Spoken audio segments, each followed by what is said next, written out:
सारस और केकड़ा की कहानी। बहुत समय पहले की बात है। एक घने जंगल के बीचों बीच एक बहुत ही सुंदर झील था। उस झील में बहुत सारी मछलियाँ और केकड़ा भी रहता था। वह सब बहुत खुशी से मिलजुल कर रहते थे। लेकिन हर रोज उस झील के किनारे एक सारस आकर मछलियाँ पकड़कर अपना पेट पूजा करता था। जब भी सारस झील किनारे आ पहुँचता, तब सारी मछलियों के बीच भागा दौड़ी शुरू हो जाता था। ऐसे दिन बीतता गया। धीरे धीरे सारस बूढ़ा और कमजोर होने लगा। पहले की तरह वह शिकार भी नहीं कर पा रहा था। सारस बहुत दुखी होकर झील किनारे बैठ गया। सारस का यह हाल देखकर झील की मछलियाँ बहुत खुश हुई। सारे मछली सारस के सामने तैरने लगे, पर सारस ने उन्हें कुछ नहीं किया, सिर्फ बैठा रहा। ऐसे कुछ और दिन बीत गए। सारस को ऐसे एक जगह बैठा हुआ देखकर केकड़ा सारस के पास आया और पूछा, भाई, 2-3 दिन से देख रहा हूँ तुम यहाँ चुपचाप बैठे हो, एक भी मछली नहीं पकड़, खाना भी नहीं खाया, क्या बात है? केकड़े की बात सुनकर सारस फूट फूट कर रोने लगा। सारस ने कहा, क्या बताइए दोस्त, मैं बहुत ही दुखी हूँ। कुछ दिन पहले एक ज्योतिषी ने मुझे एक बात बताया कि बहुत ही जल्दी यह झील सूखने वाला है। बिना पानी के तुम सब कैसे जी पाओगे? तुम सब मर जाओगे।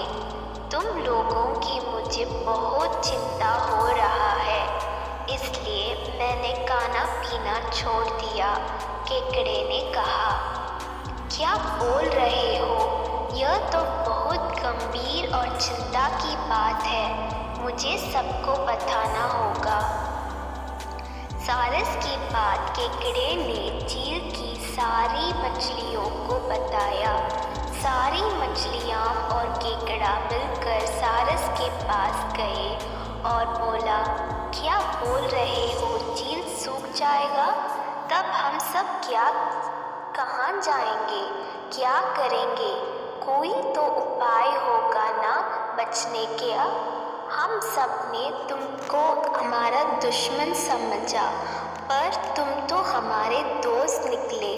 हम लोगों की चिंता के कारण तुमने खाना पीना छोड़ दिया। दोस्त, अब तुम ही कोई उपाय बताओ।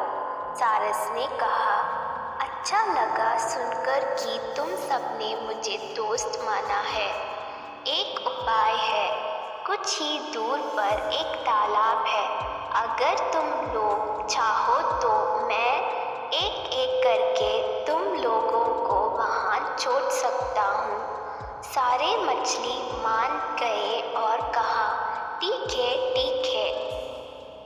तालाब में पहुँचने के लिए अगले दिन से सारस एक एक मछली को अपने चोंच पर लेकर जाना शुरू किया। ऐसे कुछ दिन बाद केकड़े की बारी आई। सारस केकड़े को लेकर रवाना हुआ। कुछ दूर जाने के बाद केकड़े ने सारस को पूछा, भाई, यह तालाब और कितना दूर है? केकड़े की बात सुनकर सारस हंसने लगा और कहने लगा, तालाब? कैसे तालाब? यहाँ कोई तालाब नहीं है। मैं तो खाने के लिए तुम सबको यहाँ लेकर आ रहा हूँ। इतने दिनों से मछली खा कर बोर हो गया हूँ। आज बहुत मज़ा आएगा तुमको खाकर। आसपास देखो, तुम्हारे सारे दोस्तों की हड्डियाँ। अब तुम्हारी बारी है। यह बोलकर सारस एक बड़े से पत्थर पर आकर आ बैठा। सारस की बात सुनकर केकड़ा बहुत गुस्सा हो गया और अपने आप को बचाने के लिए अपने दोनों हाथों से सारस का गला दबा दिया और कुछ देर बाद सारस मर गया। फिर केकड़ा अकेले झील वापस आ गया और बाकी मछलियों को सारस के चाल के बारे में बोला और कैसे उसने सारस को मार डाला यह भी बताया। सारे मछली बहुत खुश हुए और निश्चिंत होकर रहने लगे। इस कहानी से हम यह सीख मिलती है कि हमें हर काम सोच समझकर करना चाहिए और किसी की बातों में नहीं आना चाहिए। कौवा और कोबरा। बहुत साल पुरानी बात है। एक धनवान राज्य में बहुत बड़ा और पुराना बरगद का पेड़ था। उस पेड़ पर एक कौवा कौवी का जोड़ा अपने घोंसले में रहता था। ये जोड़ा दिन भर भोजन की तलाश में बाहर रहता और शाम होते ही लौट आता। उसी पेड़ के पास एक दुष्ट सांप भी रहता था।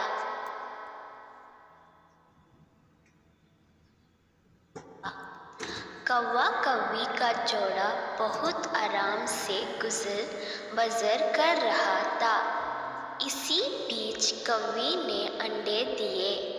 दोनों बेहद खुश थे, लेकिन एक दिन जब वो बाहर गई तो सांप उनके अंडों को खा गया। दोनों बहुत रोए। अब हर साल मौसम आने पर कौवी अंडे देती और वो सांप मौका पाकर उनके घोंसला में जाकर अंडे खा जाता। वो दोनों ही समझ नहीं पा रहे थे कि आखिर उनके बच्चों का दुश्मन कौन है, लेकिन जल्द वो समझ ही हो ना हो यह काम उस सांप का ही है। सांप तो अंडे खाकर चला गया, लेकिन कौवी के दिल पर जो बीता वो सोच भी नहीं जा सकता था। कौवे ने अपनी पत्नी को ढाढ़स बंधाया। अब हमें शत्रु का पता चल चुका है, तो हम कुछ उपाय भी ज़रूर सोच लेंगे। कौवे ने काफ़ी सोचा और अपनी मित्र लोमड़ी से सलाह लेने दोनों उसके पास गए। लोमड़ी ने अपने मित्रों की दुख भरी कहानी सुनी। लोमड़ी ने काफ़ी सोचने के बाद कहा, मित्रों, तुम्हें वह पेड़ छोड़कर जाने की ज़रूरत नहीं है। मेरे पास एक तरकीब है जिससे उस दुष्ट सर्प से छुटकारा पाया जा सकता है। लोमड़ी ने अपने चतुर दिमाग में आई तरकीब बताई। उन्होंने लोमड़ी को धन्यवाद दिया और अपने घर लौट आए। अगले ही दिन योजना अमल में लानी थी। दरअसल उस प्रदेश की राजकुमारी एक सरोवर में अपनी सहेलियों के साथ जल क्रीड़ा करने आती थी।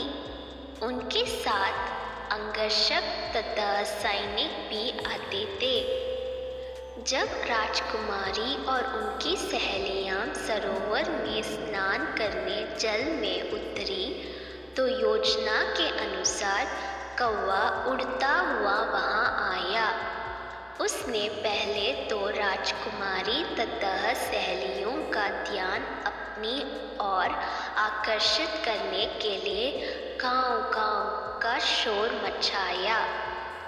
फिर राजकुमारी तथा उसकी सहेलियों द्वारा उतार कर रखे गए कपड़ों व आभूषणों में से राजकुमारी का प्रिय हीरे व मोतियों का विलक्षण हार में से एक हार चोंच में दबाकर ऊपर उठ गया।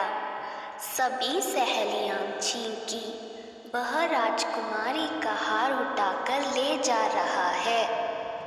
सैनिकों ने ऊपर देखा तो सचमुच एक कौवा हार लेकर धीरे धीरे उड़ता जा रहा था। सैनिक उसी दिशा में दौड़ने लगे। कौवा सैनिकों को उसी पेड़ के ओर ले आया। जब सैनिक कुछ ही दूर रह गए तो कौवे ने हार इस प्रकार गिराया कि वह सांप के कोल के भीतर जा गिरा। सैनिक दौड़कर कोल के पास पहुँचे तो वहाँ हार और उसके पास में ही एक काले सर्प को देखा। सैनिकों ने बालों से उस सांप के टुकड़े टुकड़े कर डाले और वो दुष्ट सांप पर मार गया। कौवा कौवी बेहद खुश थे। सीख: शरीर से आप भले ही कमज़ोर हों, लेकिन सूझबूझ का उपयोग कर हम बड़ी से बड़ी ताकत और दुश्मन को हरा सकते हैं। बुद्धि का प्रयोग करके हर संकट का हल निकाला जा सकता है।